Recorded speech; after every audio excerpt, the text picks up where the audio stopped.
Buni ko'pchilik odamlar tushunmadik, bu nima deyapti, bu nima bazm degan narsalar. Birinchidan bu qo'shiq. Oddiy bir qo'shiq. Qo'shiq endi qo'shiqning ma'nosi. Birinchi, meni otim Ali. İstanbuldan para istab Amerikaya gelmişim degani. Meni otim Ali. İstanbuldan pul qidirib Amerikaga kelganman. Şimdi Detroit'in yeraltı turmasida yotarinmayil degani, hozir Detroit'ni yer ostidagi turmasida yotayapman. Turmasidaman degani. Yer ostidagi turmasidaman degani. Keyin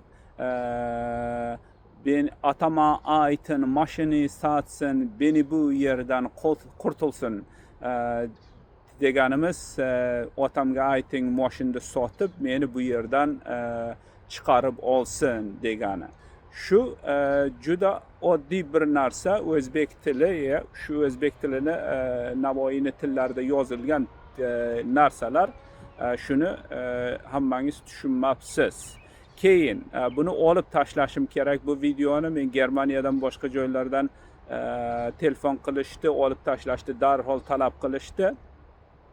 Men olib tashlashim kerak, ammo olib tashlashimdan oldin yana bir marta ko'rasizda ma'nosiga tushunib olasiz.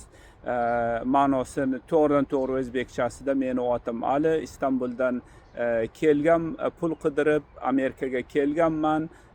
Hozir Detroitning yer ostidagi turmasida yotibman.